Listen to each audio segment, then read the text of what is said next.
Hi, welcome to the Aman Gill Show. My next guest is in the talks of having his life turn into a major motion picture. And after reading his book, I know why.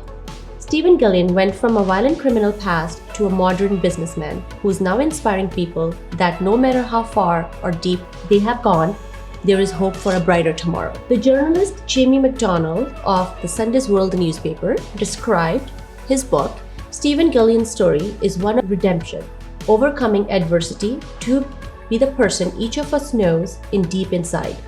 The Monkey Puzzle Tree also uncovers a wider scandal in the UK. From his humble beginnings during the dark days of the Troubles in Ulster to his imprisonment and being branded one of the UK's most dangerous prisoners, and his mediocrity rise to peacemaker and entrepreneur. The boy from the troubled early life has shown that the hammer-wielding magistrates, barristers, and sections of the public who prefer to judge a book by its cover can quite frankly shove it. Stephen Gillen, thank you for joining us from UK. It was so nice to see you first thing in the morning here, and I believe it's evening over there. It is, Aman. Yeah, thanks for having me, really. Yeah. You know, I read your book, The Monkey Puzzle, and thank you for mailing it to me. And thank you for writing a personal note for me. It was one of the best life stories I have read. And what I saw when I finished reading this book, I felt like you have lived more in one lifetime than people would have lived in 10.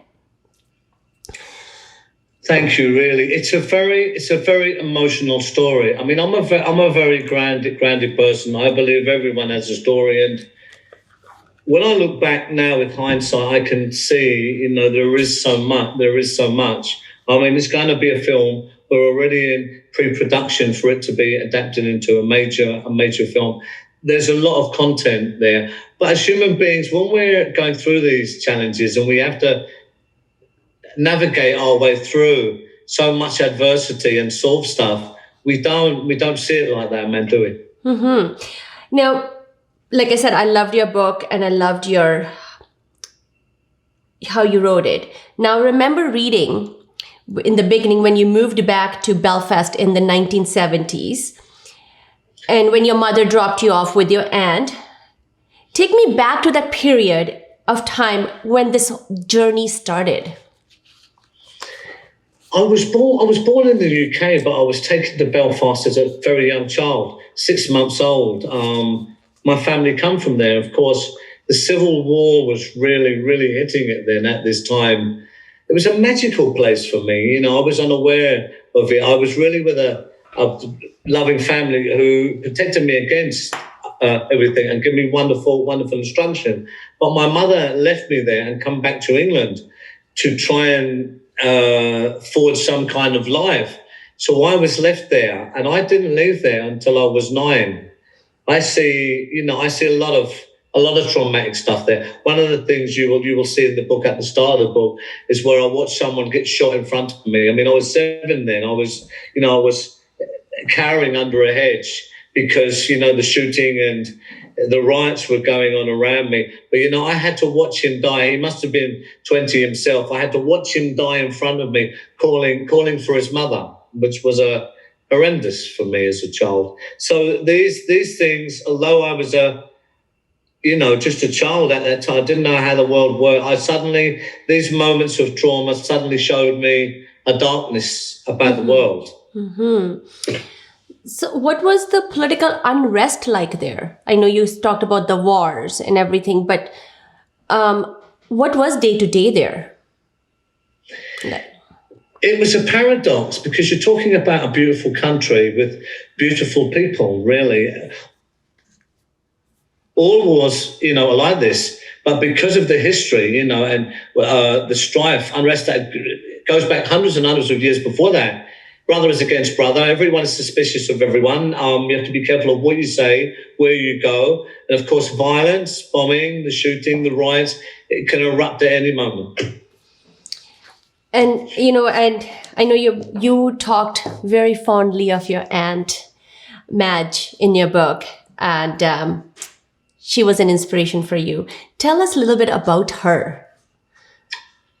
She was such a wonderful, kind soul. She really was. What a lot of people don't know about my aunt Madge was she was such a known figure in the area, regardless of what religion you was. They used to stop and say, "Oh, there's Aunt Madge, let her pass." She had this wonderful black hair, and she was engaged to be married once, but didn't get married. But she basically looked after so much. She used to pray, every night for people. She was an unbelievably giving person who sacrificed so much. She was a real wonderful soul. Really. And when she passed away, you had to move to England, and that's where your rest of your journey started. How was it to live in a foster care, and how was it that you get treated by the authorities of the foster care? The transition to come back to England anyway, man, was very, very, very, very bad. I was cast adrift. I spoke funny. I was in an alien place. I was a very anxious child. It was very, very hard. And my answer to that was to do more and be more and to rebel. Mm-hmm. This was my survival tactic, if you want to call it that. So this persisted, and I found myself into in the care system, which was like many prisons. There was a lot of traumatized children in there. Looking back, boys and girls. I used to try and protect some of them, but it was very violent with the staff in there. And they would, that was very, very bad looking back, and horrendous, So I used to get the brunt of that quite a lot. They used to lock me in the boiler room and lock me in places and all that. When I look back on this now, I just see how disgusting that really is. But at the time, you're still a child in all intents and purposes. So you have to deal with stuff and find ways to cope with this. So we used to run away and come back and run away. Of course, from this was our only solution. And this was the start of me getting into criminality really, really quickly. Because I lost both my parents before I turned a teenager, but I never lived in foster care.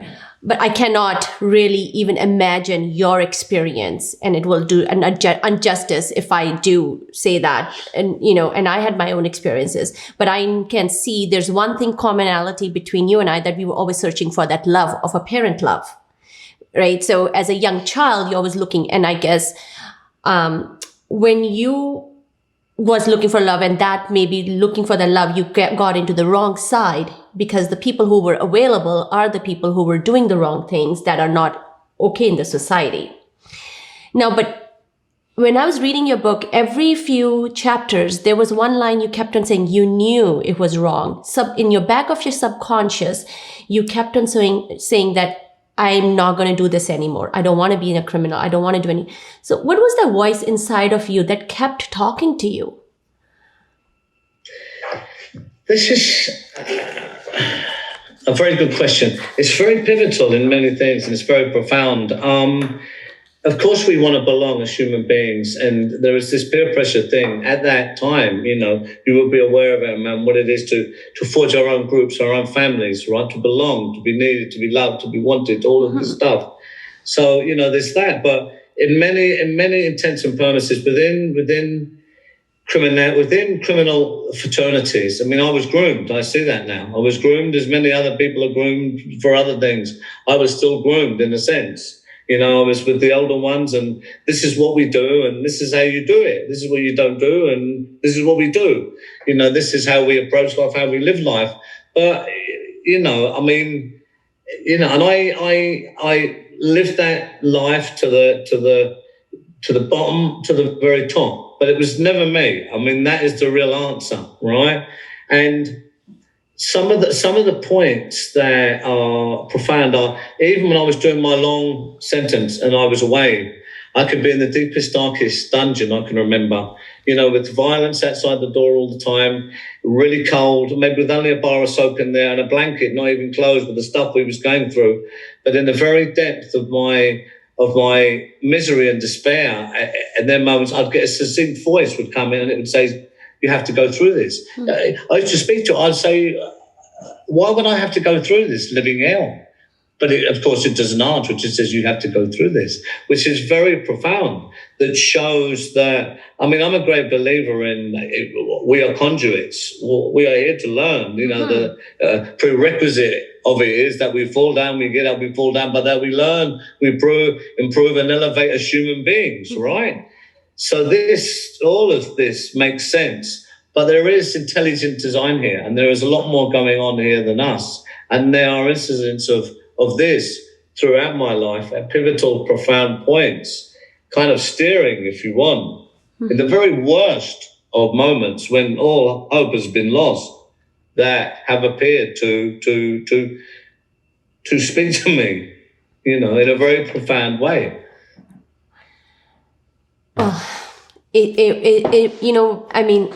For me, when I was reading your book, I did have tears because what I kept on thinking is how a young child who just looking for direction and it goes into the direction they got was not there, and you went into that direction that was crime and gang. But nobody's born as a criminal, if you look at it. And that's what I like when I see it. Nobody's born. It's the circumstances and the positions you are put into as a child because you're not aware of the situations. But what I love about your book and about you as a person today is, as you got an adult, you figured that out.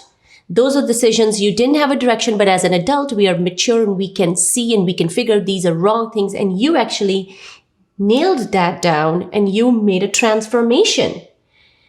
I'm just so, I don't even know how to explain this because I've never read a person who been through the high level of being in the jail and that crimes you have committed to where you are today.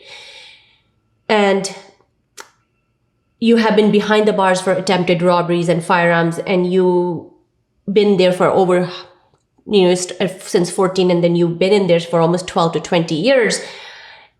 And I read even how your armed robbery, your case was not really looked into properly and it was botched. So how was that experience? Because the robbery didn't really go through, but you got such a long time in the jail. The truth is, man, and thank you for your understanding on because the journey forges us. This is the easy way, but the truth is also the shining light and the guide, how we solve our problems. And the truth was then that, there's no halfway in, halfway out of this life. I've been groomed and forged into it, but I was fully committed at that point. I was integrated. It was organized crime. It was all of them things. Behind that, I was still that person. So these are the layers of an onion, like the layers of an onion that we fortify ourselves with against circumstances and all that and choices, and then we compound them choices because we're trapped and we don't have any opportunity or circumstance or courage, or the elements are not right to navigate out of that, and we get deeper and deeper.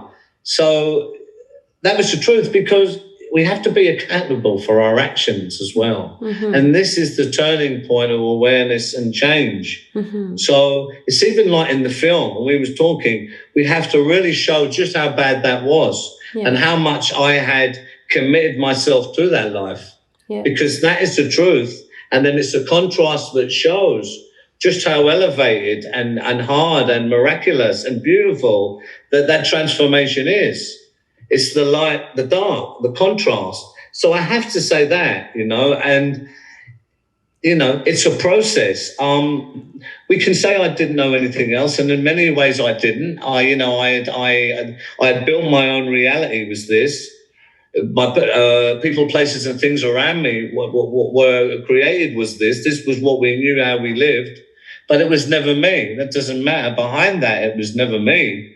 And one of the things is when people always say, "Oh, this is unbelievable. This transformation." Of you said, there are many people who have, yes, I've made bad choices and I've been to prison. I've turned over a new leaf, but no one like you who has been to the top of that and then gone all the way through, to be nominated for an International Peace Prize and do what's the middle bit, right? This is the fascinating bit. But the metamorphosis, I always say, they say, what is the epiphany? What is the eureka moment? I say, look, there are many. This is a process, but it's it's a process. It really is a process. Yes, it's a process. It is a process, and it took you a long time to be who you are. So there's no easy come out. It is a process. It's the hard work, and you have to put yourself through all that to be able to get out of it. So it's mentally, and you actually you control that situation for yourself. You controlled as much. It was easy to go back. Now, Stephen, you saw murders from the age of 7, like how you earlier told me that you first you saw that person that affected your life. You saw somebody dying in front of you, and you have been in jail for a very long time. Like, most of your life you saw yourself in and out. But then you had this incredible spiritual experience when you were in your lowest of the lowest times. Tell us about that experience. Yeah, this is another signpost, really profound experience that can't be rejected or ignored as something else, some fanciful notion, because it can't be. I was in Whitemoor. I was 4 years into that sentence, and really I was looking at the easy way out. I could not see another 10 years of that. I didn't think I would get out of there. I didn't know what kind of human being I would be after 10 years of that. I had no hope. I was at the darkest place I have ever been, and I was really looking for the shortcut. I thought, I can't do this. I thought, I'm ready if I can summon the courage here, I'm very happy to take that and end this now, right? So I was really there. Now, you don't arrive in a place like this overnight. It took me weeks to actually navigate myself into such a bit of despair. But I was in there mentally, emotionally, spiritually. But I was in a cell. It was down the block, segregation. It was about 2 in the night. And then I was just suddenly, it's like the cell lit. It didn't light as if lights come on, but it somehow felt brighter. But then I just felt an unbelievable, powerful feeling of comfort, love, security, support. And it come down slowly, man, like a powerful force, slowly, gently. And it just sat with me, but long enough. It didn't, this is why this is no trick. And it sat with me for what I don't know, 30 seconds, and then just long enough to wash all of that away. Not too long, but long enough to do the job. And then it just lifted back again. And I thought, I've never ever had anything like that. And for me, it was so profound.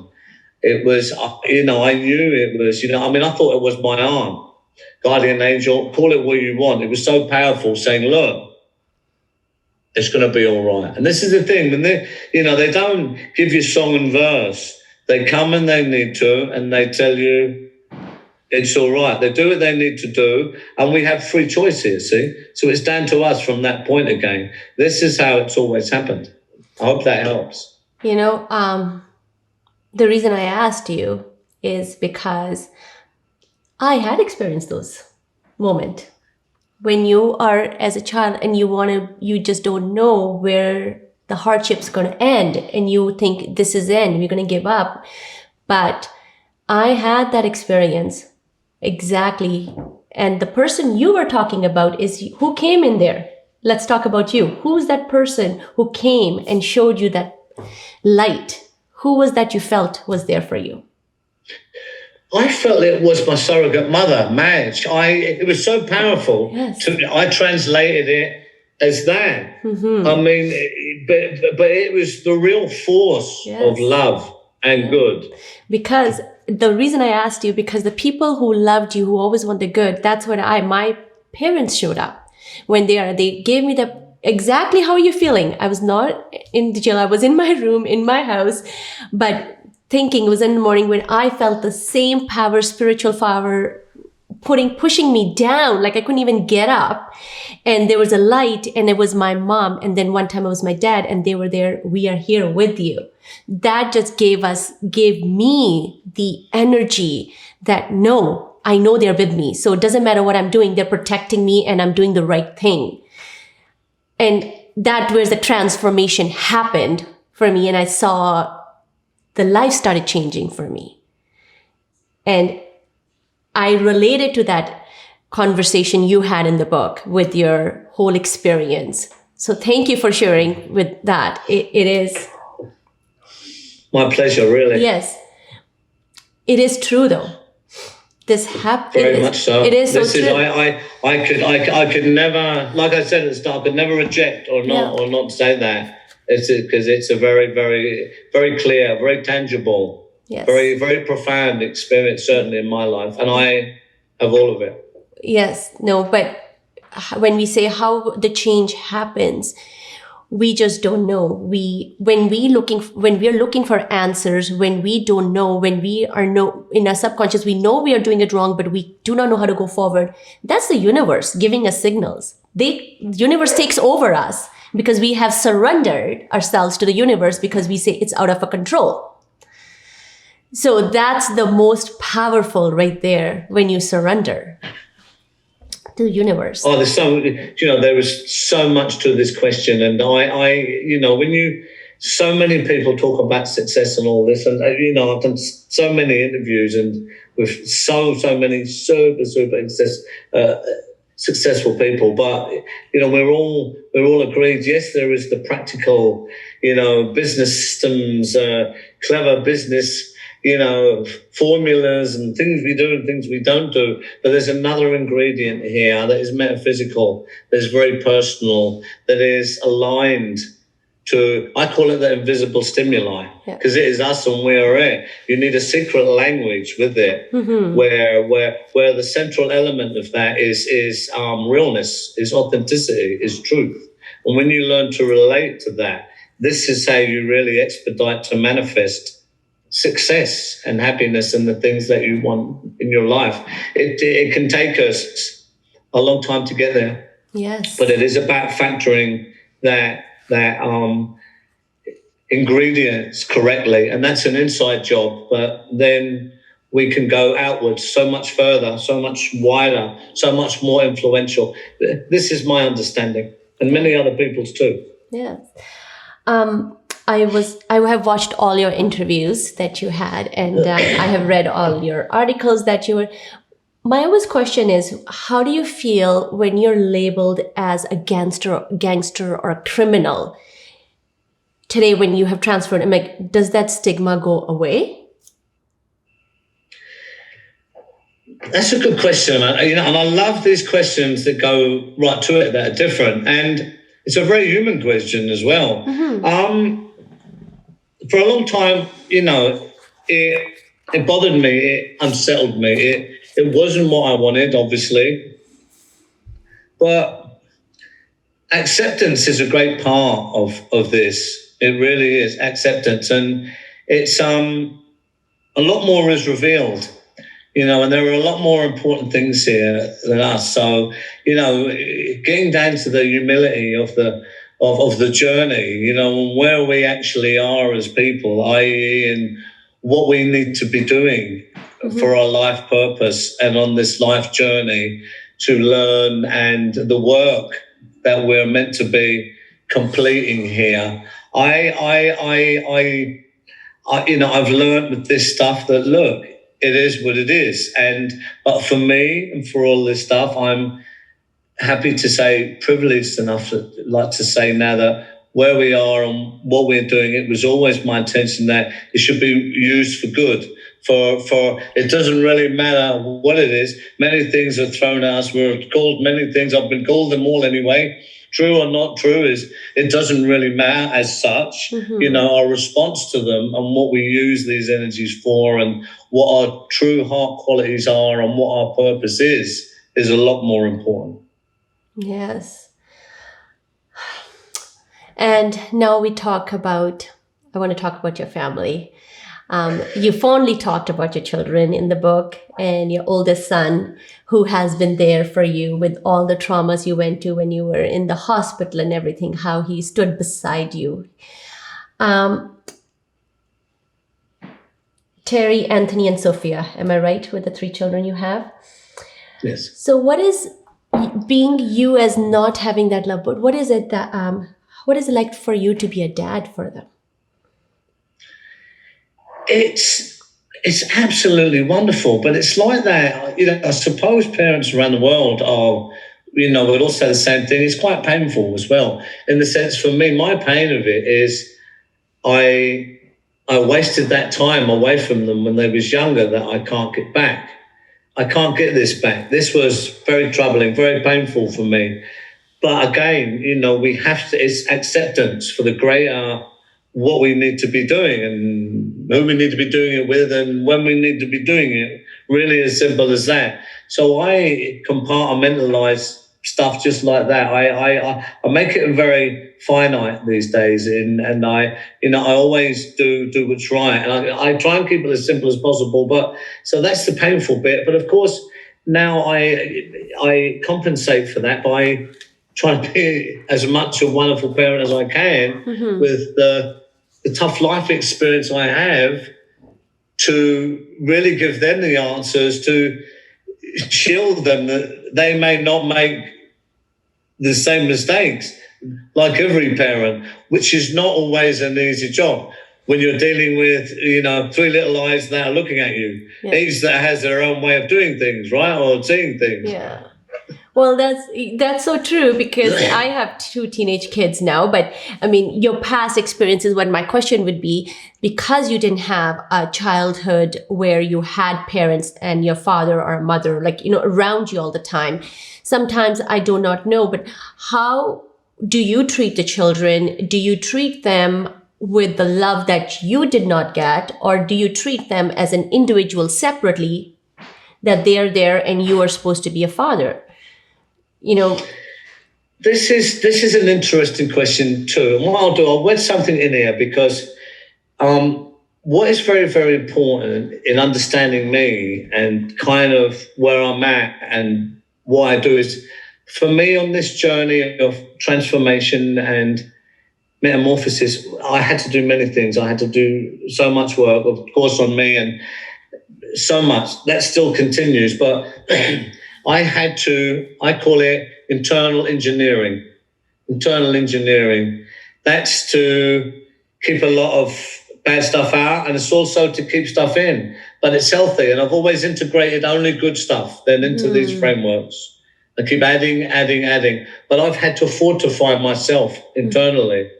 And I've had to build that sometimes brick by brick. That's the best analogy I can give you. So I've had to rewire, reinvent, move around the furniture and fortify myself internally. That's mentally, physically, emotionally, spiritually, all of them ways into what I am today. So I have such a height of awareness about things, and this is basically me. I'm not always easy to deal with because of that. Yes. Daphne would be a better person to ask about this, and she's masterful at translating this, because I have very clear ideas about things for obvious reasons. And my value system is very strong, very high, and it doesn't really move at all as such, right? But I'm very focused on certain things. So you'd have to ask the children, but they idolize their father. And, I'm the parent and they're the child. So that's a work in process. Yes. Well, thank you for sharing, because it was so important, because the reason a lot of people, audience who is watching your interview, and they might be some way or the other kind of going through that, because we all have a story, and we all have sometimes have a very rough path in our childhood. So how do you become a better parent to your children and not associating your personal life with them? Because they are separate. They don't understand that. They don't know your personal life. That was this is your experience, right? That's not your child's experience. So that's a lot of work. Like you said, you just take in and you try to, mentally, physically, emotionally work on yourself, because you're trying to be that father. So, and a lot of people struggle with that. So thank you for giving that insight onto that, because I think a lot of people... Another thing I would say, just to give value to people and help clarify a bit about that. So I think, okay, sounds good, but what is, a big part of that is actually really simple. It's giving. It's not what they would think. It's giving. It's being open to learn. Mm-hmm. No, I know. What do you know?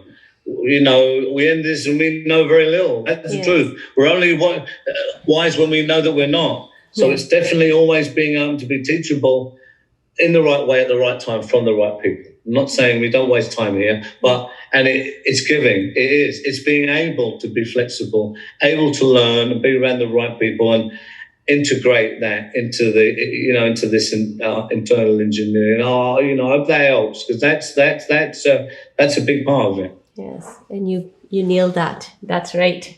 That is so true. One question, another one. Now, when you were writing your memoir, it's not easy to write on a personal criminal life, because I'm pretty sure it was not easy, because you had to open your past wounds. You had to go back into your dark days that you really don't want to think about.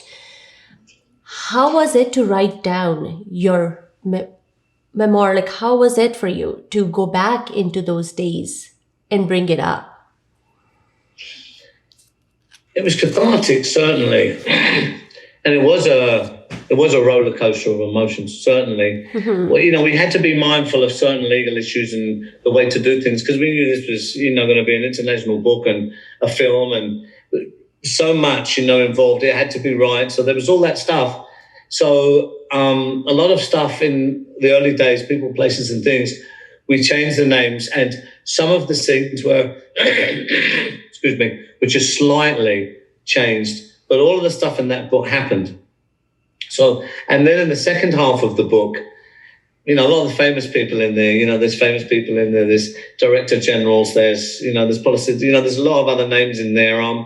We asked them to, said, look, I'm going to write this. And we said to them, are you okay? This is, are we okay? And they was fine. Mm-hmm. So that's a social proof for the second half. And, of course, there's photographs in there as well, Amal, as you know. Yes. So, this is how we've done it. For me, certainly, it was cathartic, because I've done so much work on myself. Mm-hmm. I mean, really, I've even had some real specialists back in the day, real specialist people, counsellors, help me facilitate that when I needed it, interventions, certainly, all of that stuff.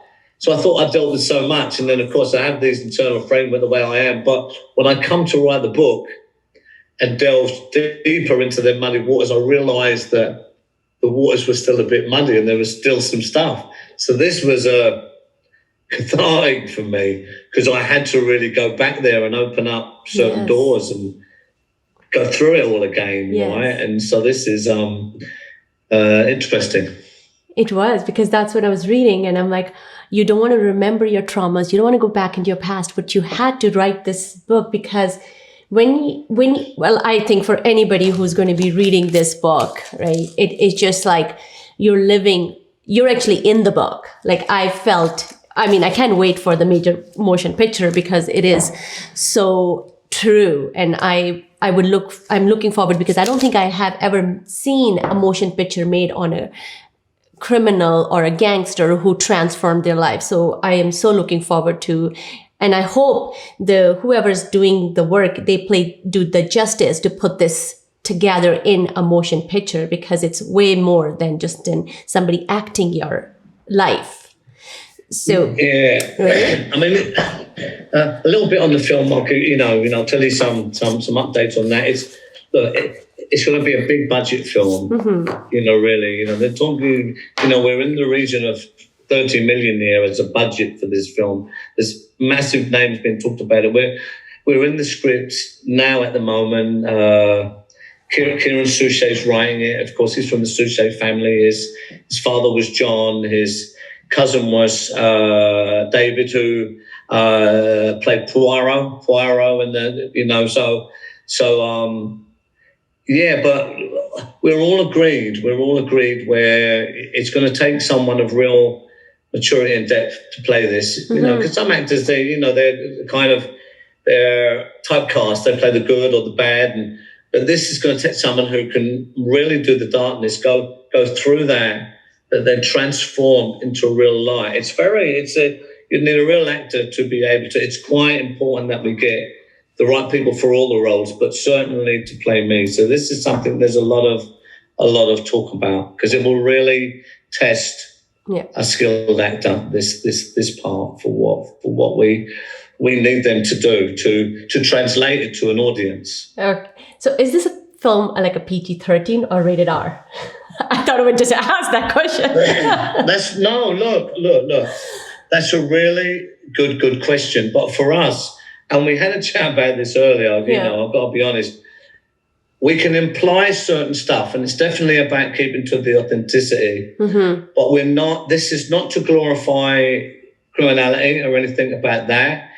That book, as you know, man, there are bits of it scattered everywhere in it. It's more about the journey, the arc of redemption, as everyone else, blessed and being faced with so much unsurmountable challenges for so long, constantly think, oh my God, that's terrible, but be able to navigate your way out of that and show just what is possible. The human spirit, of course, it's a true story, and there's all the provenance of it. Yeah. So it's inspiration and the redemption arc of the story. So we want it to be available all over the world. So we're going to be very, very careful not to tie it into an 18, but so it can be a film for everyone to enjoy. Stephen was talking about authenticity. So we've decided to bring Stephen's partner, Daphne, into our conversation. So next conversation will be with Stephen and Daphne. Daphne, I just thank you for coming, joining. It was last minute because when I was writing the questions last night, and I was thinking, you know what? I have to have her in the show, in today's talk, to understand. I know it's his story, but I wanted to hear from you because you are the other side who have seen a lot of him and you know him personally. So I thought it would be very important for somebody to come and talk about him from the other side. So thank you for joining today. You're very welcome. Yes. So my first question is, how did you two meet? Well, that was very unexpected because I was a very busy lady getting on with, my companies. I've always been an entrepreneur. And I have 3 children who are grown up. And I was actually really having a great time in my life because I had my life back. And then some friends said, oh, you need to speak to Stephen. I went, okay, Stephen who? For what? And they went, oh, you just need to speak to him. And a few of them were saying that. And people were saying the same, Stephen, you need to speak to Daphne.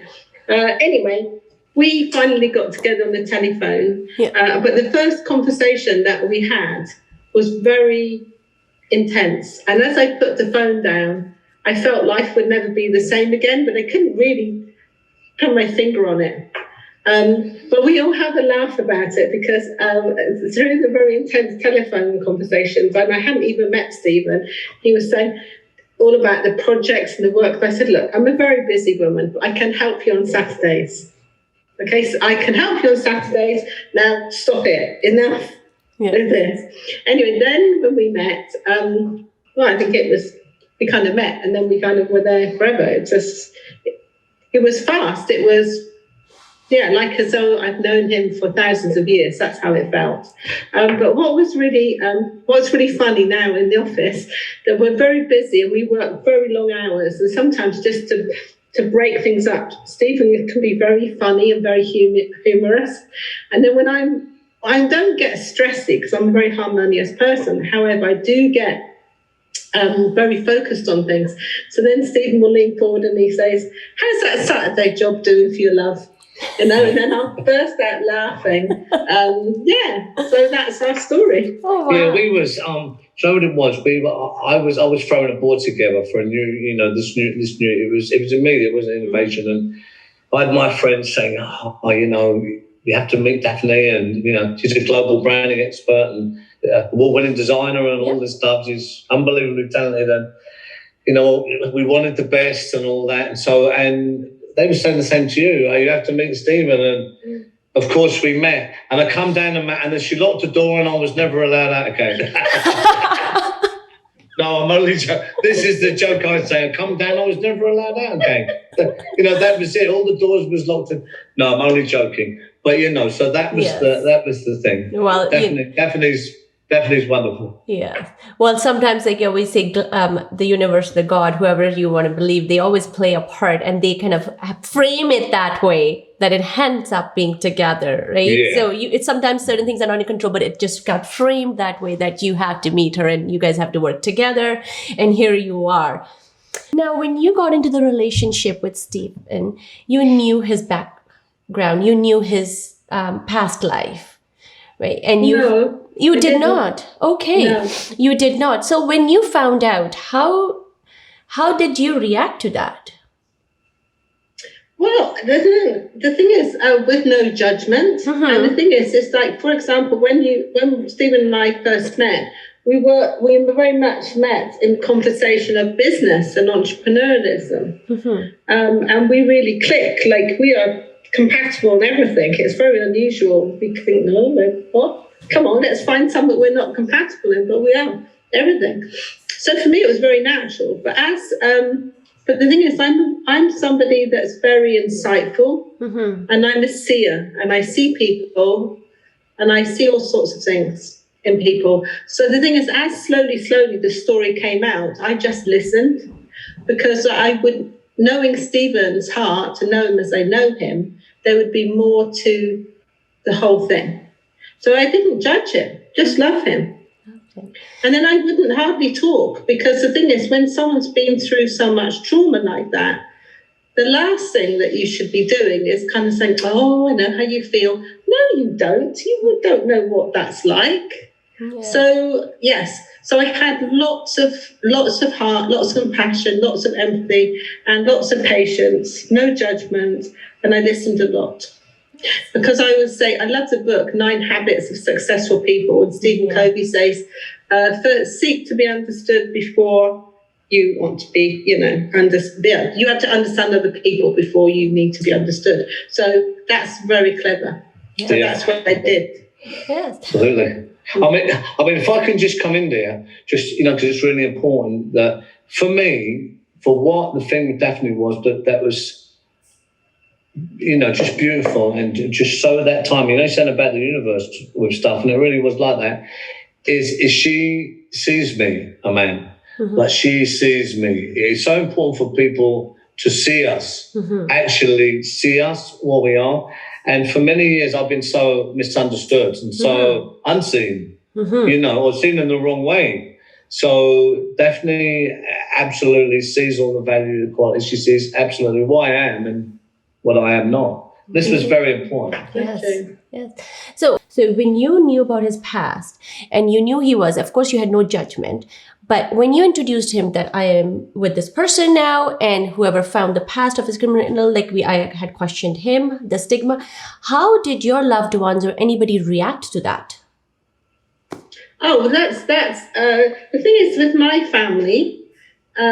My family know my story because I have a quite story myself, mm-hmm. and I've been through a lot of adversity, a lot of challenge, but I've also had incredible success, and also I led an international life. Mm-hmm. So my family have seen me so challenged and overcome incredible things. And my family and friends know I'm a woman of my word. And they know my character. Yeah. So if I say something, then I have their respect, which is a beautiful thing. So it takes you a lifetime, I think. I don't think you should be given respect. You have to earn it. So anyway, when the day came when I introduced Stephen to my children, and I talked to my brother about Stephen, I just said exactly as it is. I said, I have a new partner. His name is Stephen, and he used to be one of Britain's most dangerous criminals. And he was in prison for nearly 20 years. Yeah, and my children didn't say anything. Yeah, wow. And they just started to get to know him. Because I gave birth to my best friends. I have 3 incredible children, 2 boys and a girl. They've all been in uni. They're all educated. They're all very talented in different ways, but they've all been brought up with a very international life and a very real life.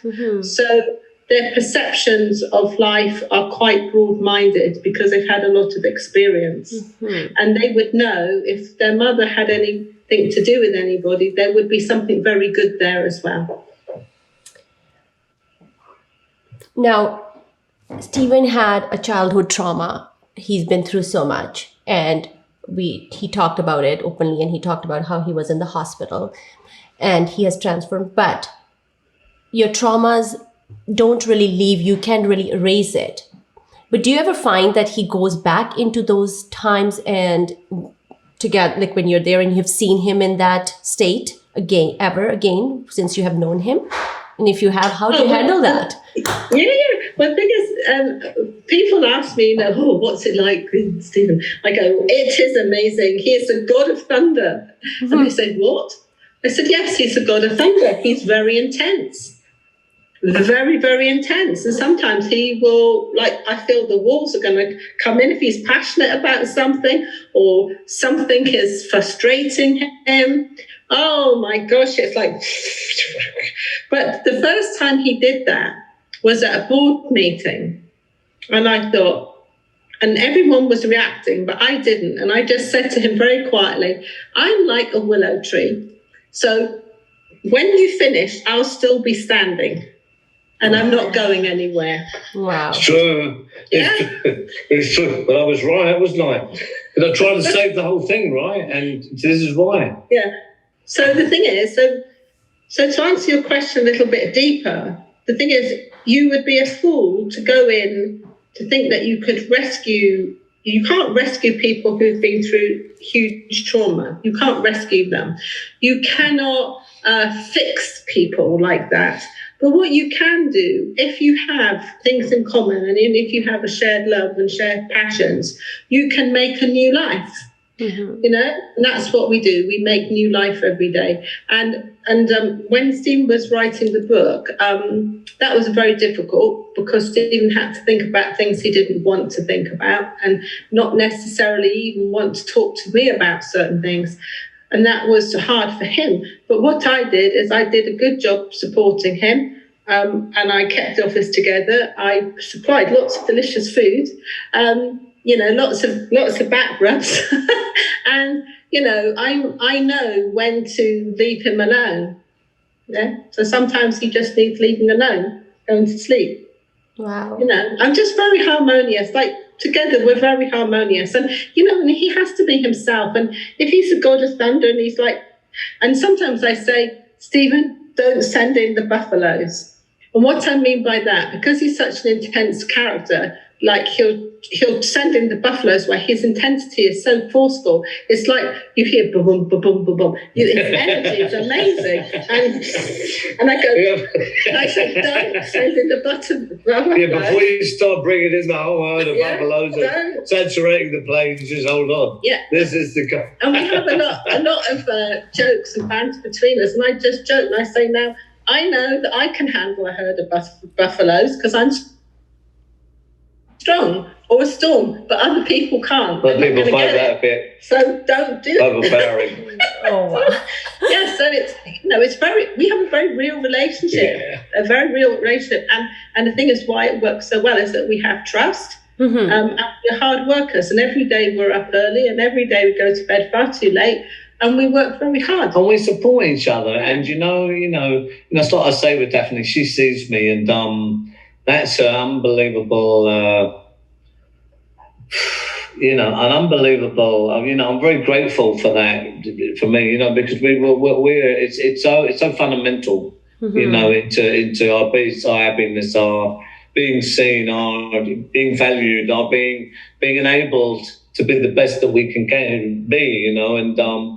In supported. In what we're trying to do, and that is one of the real riches, I suppose. It's definitely that from certainly where I come from, is now to have built and have so much wonderful people in my life.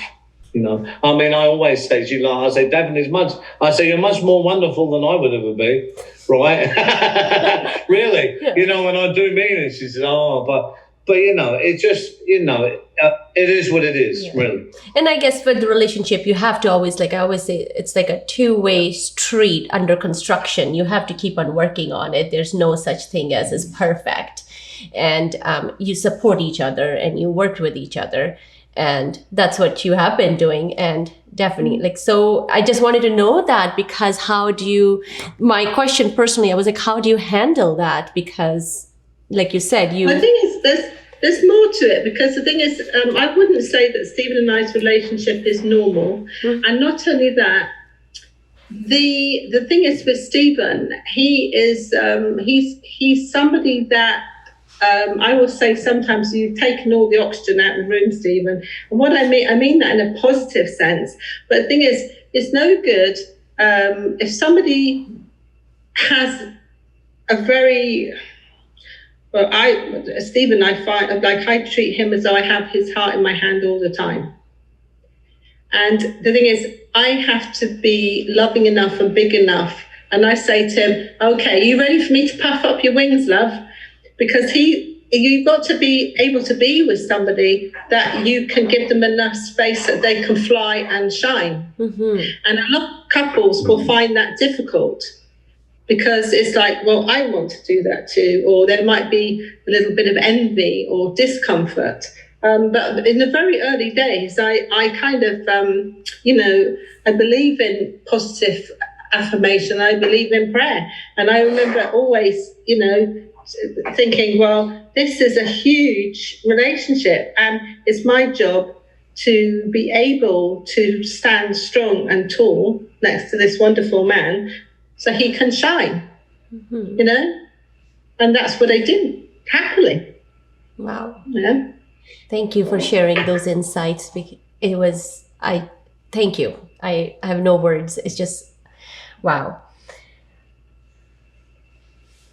For Stephen, for you, the question is now for the viewers, what are the most valuable things you have learned through this journey that you like to share?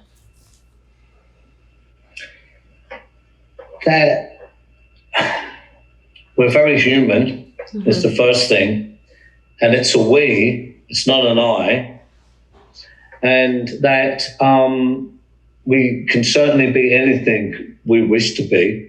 There is a middle bit, which is giving and working tenaciously towards what we would wish to be as human beings. But it's and the other part of that is that we are a lot more than what separates us in the past. We can change, we can pivot, we can, we don't have to be held in bondage because of a bad marriage or a bad relationship or a really bad choice or a bankruptcy or a whatever you want to call it, that causes conflict in our human circles, be that family, friends, or whatever. So that's it. I'd like to add something to that. And the thing is, you see, it's like if there's two Stephens, because there's this Stephen who is in the world and a very much public figure and out there. And there's that Stephen. But there's the Stephen who is behind closed doors. Mm-hmm. So the Stephen that is behind closed doors is, well, he's my best friend. Yeah. If I'm in a pickle, he always helps me. He always wants my best. He's very loving, very giving. Oh, it's got a thunder sure. He's really hardworking, very tenacious. You know, I reflect those things back. But he is just like a very loving guy that just wants his family to be protected and okay. And he knows that life isn't perfect and he can't make everything perfect. So he tries every day. But he's, you know, a real good egg. And the thing is, I always say, you know, bad people do bad things, but sometimes good people can do bad things. Yep, that's so true. So what's next, Stephen? What does the future hold for you? That's the really happy, exciting bit, man, and it is. Look, you know, we've got the stuff we're involved in. I mean, we build national and global brands. I'm in different industries, you know, and you know, we're shareholders in other stuff. But we basically build national and global brands, and we bolt absolutely everything onto them, and that, you know, that's really rewarding. And of course, you know, I've got my personal brand book. I'm going to be writing another book in the new year's coming. We have the film.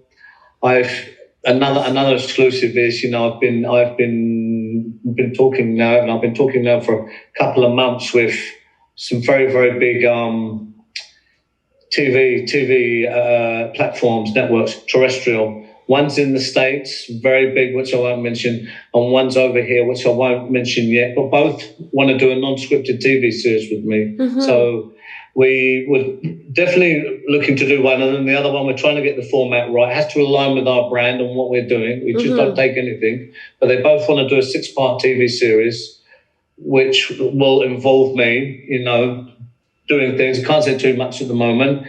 So that's coming, and that could be coming very, very soon, early in the new year. We're getting close to signing for that.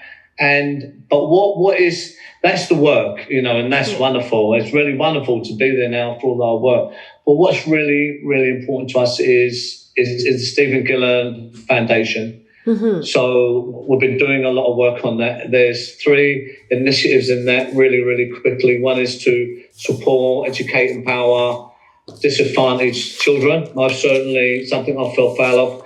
The same thing for single parent families. We want to get to the root of these problems. And the third thing is entrepreneurship, you know, and that's very easy. That's because it saved my life, man, and it enables people from any background, education, colour, anything like that, religion, to step forward, take their own destiny in their own hands, and they get good at that. They get some tracks, they take on staff. This gives more opportunity for you know, it goes into economies, you know, and it helps. We have some very, very, very influential people, politicians and all that, celebrities behind this. So this is where we're really going.